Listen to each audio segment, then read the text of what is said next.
Morning, good afternoon, good evening. The house, the mud hut you see in the background,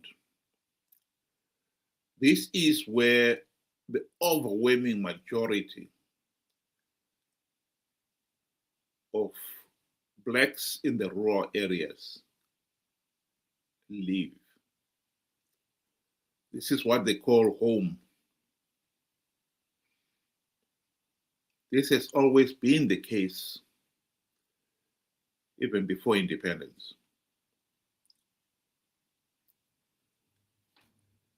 The policy of the colonial regime was very simple. Blacks were not allowed to have title deeds to even a few square meters of land on which their mud hut stood. I've said this on this platform, and I'll say it again.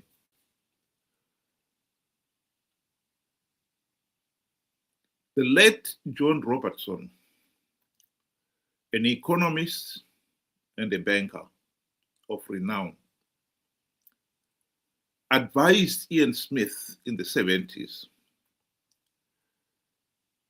that giving the blacks in the rural areas, the so-called tribal trust lands, title deeds to even a few acres of land on which their mud hut stood, made economic sense. When someone has the title deeds, you will have the confidence to build a decent homestead for themselves, develop those few acres, plant fruit trees, dig wells, anything to add value to that piece of land. The banks themselves will have also the confidence to lending a small sum of money that these people will probably need to help them build a decent home. And they can repay through selling their crops or their animals. It made economic sense. It is common sense. Ian Smith rejected the idea. His argument was very simple. If you give these blacks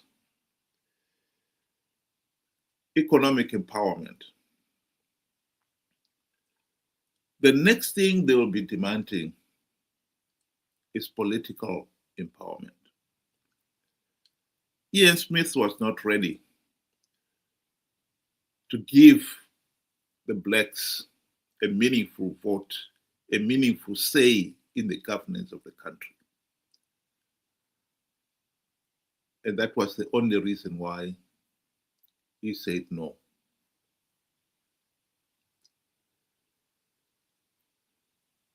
Soon after independence, John Robertson took the same plan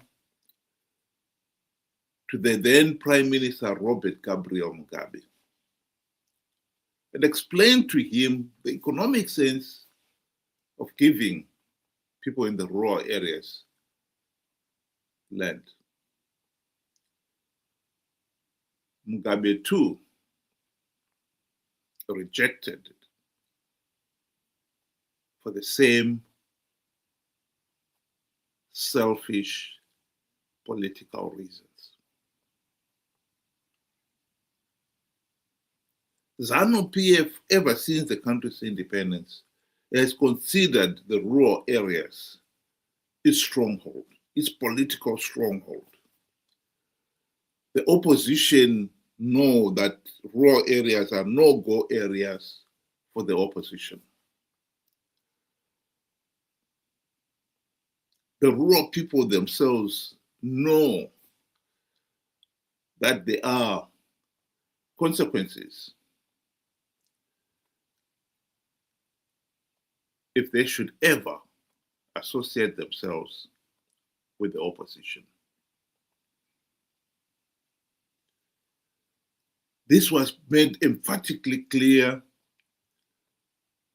in 2008, the only time when Zimbabwe had what can only be closely called a free, fair, and credible elections. The people had the guts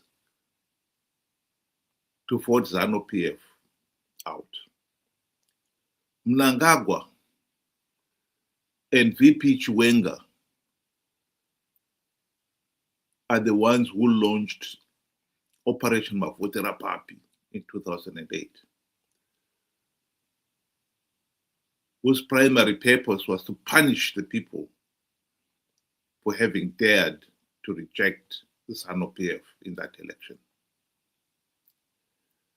This is a historic fact.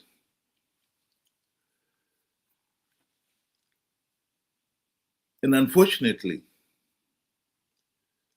like most historic facts in Zimbabwe, many people want to conveniently pretend this is not the case. Here is Margaret Dongo, a self-liberation war heroine in her own right, and a former Zanu PF MP. And when she dropped out from Zanu PF, she became an independent MP, admitting the problem, the political problem of Zanu PF deliberately keeping the people in the rural areas no more than medieval serfs, forever beholden to the regime. They have wrong priorities, especially the current government. How can you go and build an airport which services a few people, and the majority are the elite and the so-called investors? Look at the rural. I made you come to interview me because I wanted you to have the experience of the roads that we are using. If we go today to our hospital there, you feel pity with that's a hospital in a rural area. If we go to our clinic, you feel pity. We have no piped water here. Do you know the reason why the rural people vote for Zanu PF? One, they're intimidated. Two, the policy is that the rural people should remain poor and subservient to the government. They should remain poor, because if they remain poor, they continue singing the song for their master. This is why these people have been impoverished. It's for a reason. Because at the moment, if you economically empower these people, they'll go out of hand. Zanu PF will never have control over them.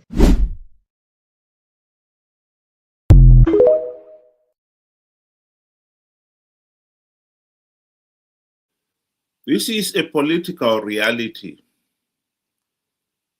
that only the naive would want to ignore. You very rarely see a decent homestead in the rural areas. Very rarely. And whenever somebody builds such a structure, what we have seen happen again and again is the regime stepping in and demolishing it. This is a familiar sight.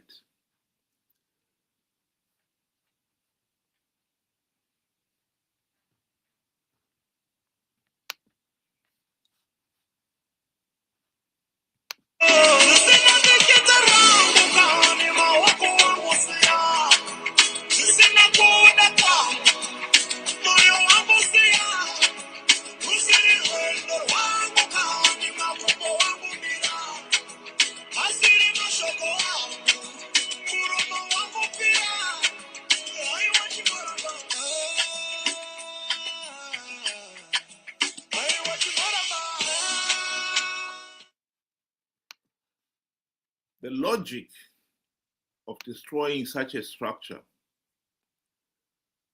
is obvious. Zanu PF does not want the ordinary people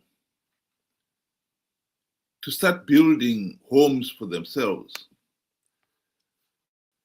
Somebody will live in a house such as this one here. Is not likely to accept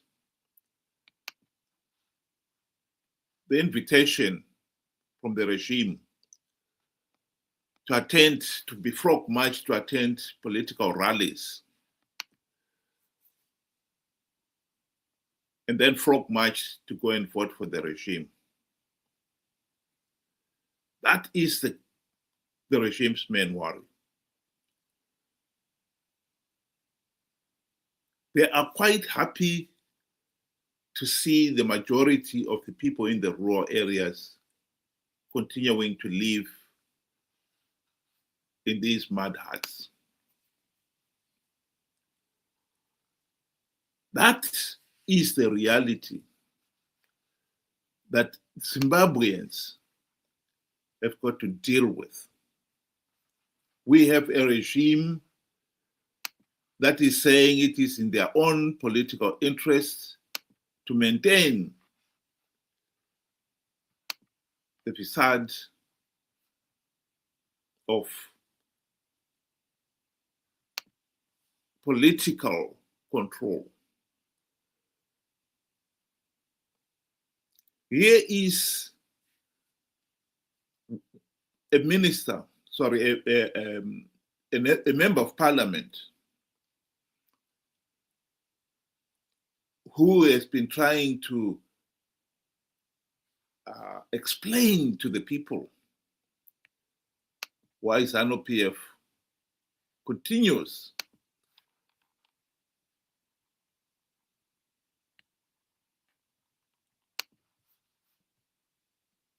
to destroy homes in the rural areas.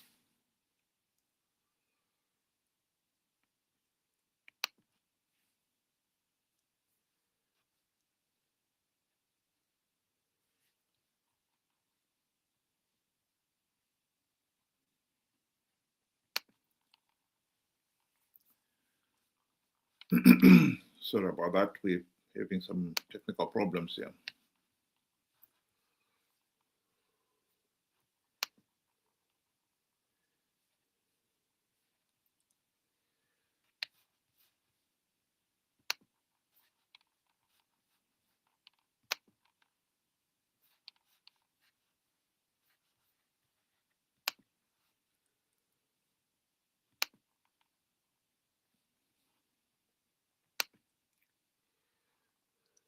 Kutora mukana uno kutenda president wedu President Emerson Dambu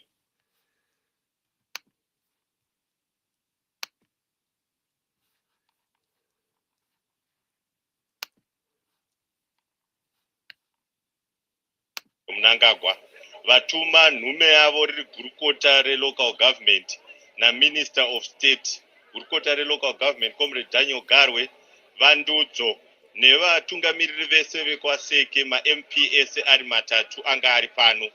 Nyaya iri ye illegal settlement movement iri kuita vanhu kubva kwakasiyana siyana kunyanya Harare vachiuya muno Maseke kuGillstone vachiuya zvekare Museke rural vachiuya zvekare kwatinoti kuLindest kuLindest tikuendako musi weFriday kunotaura the same issue. Saka zvagadziriswa kuti hakuna munhu nje zvake anopa land, hakuna munhu nje zvake ane mvumo yekunyora bepa kana kugadza munhu. Tine mutemo nemastructures ehurumende aripo pakubatsira vana vehurumende. Chimwe chanetsa vanhu vari kupiwa vacho pekugara havasi kuvaka zvikuenderana nedonzvo remukuru wenyika remisha nemigwagwa yakanaka takatarisana nevision 2030 smart settlement, planned settlement with all amenities, proper schools, proper clinics, and planning starts before we start issuing out land.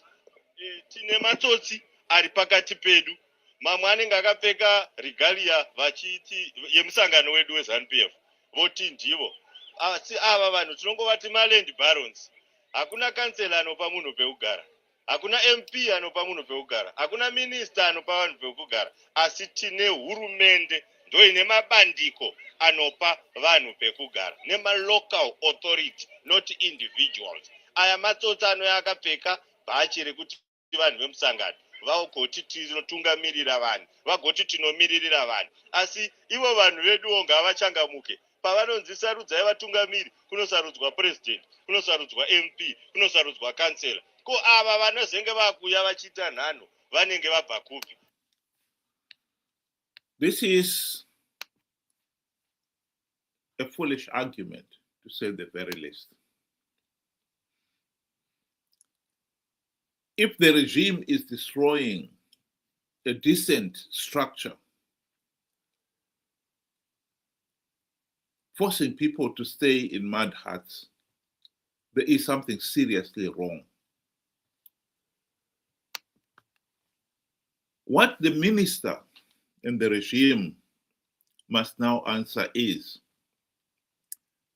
how many rural people have been granted title deeds to even 1 acre of land in Zimbabwe since independence in 1980? 46 years down the line, how many?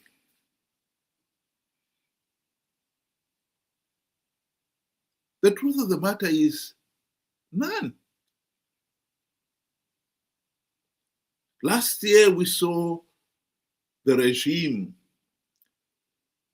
go out of its way to build what one can only call matchbox houses for some of the war veterans who are in the rural areas. 2 rooms there, 4 rooms there, and so on. The truth of the matter is, even those war veterans who were given those houses, those matchboxes, they don't have title deeds. They all know that if they were to speak against the regime, the Zanu PF youths would drive them out of those houses. The same way the late blessed bombshell Geza was bombed out of his house in Sanyat. This is a regime that is keeping everybody, that is controlling everybody. In the rural areas, it has not given 1 single title deed. The regime itself has accepted that it used to give people offer letters because it didn't want to give them title deeds. It wanted to retain control. An offer letter, the regime can withdraw it. And many people actually found themselves in a situation where they received an offer letter, and then the next thing, somebody turns up and say the farm belongs to them. And they produce an offer letter. The same property, 2 offer letters. And anyone who has tried to argue that they own the land has always lost. The regime gave you the offer letter, it has withdrawn it. That's it. And so recently, the regime is now moved to replacing those offer letters with title deeds. But it has not done the same thing in the rural areas.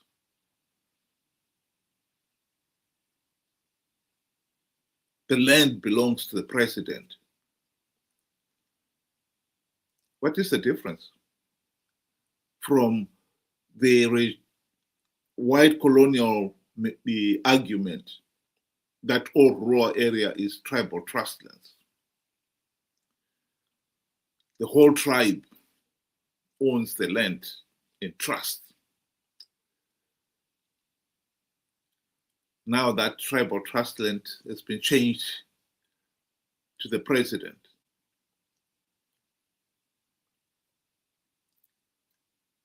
We have got to end this madness.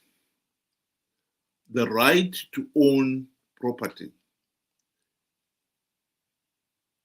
is a fundamental right. The War of Independence was fought over land. When the blacks realized that the whites were designating their own former tribal lands where they've lived for generations, they could be designated commercial lands and they would be moved. No compensation, nothing. And where they are being resettled, they are not allowed to own even a few acres because the whole land is held in trust by the whole tribe, administered by the chiefs and the village heads. Of course, that was an insult to any thinking person. So foreigners, the whites who come into the land, they arrive today, tomorrow they will be walked on a piece of land and be given a piece of paper that says that land belongs to you. And the black person who has lived in the land all their lives, generations, is told they don't own anything.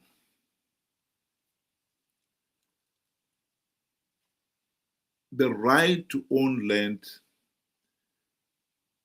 to the ordinary Zimbabweans is even more important than the right to vote. In this case here, it is the right to own land that comes first. And Zanu PF knows it. Just as Ian Smith knew it. This is why you would not allow political empowerment of the blacks. That was the reason. And now we have got the regime doing the same thing.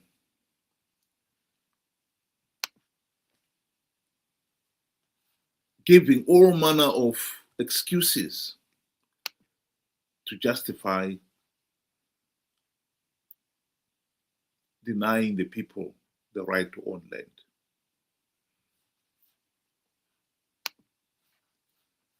If there is any sense of justice, we have got to accept that the insanity of keeping millions of ordinary Zimbabweans in abject poverty for selfish political reason is one of the most barbaric things that has happened in post-independent Zimbabwe. It must end.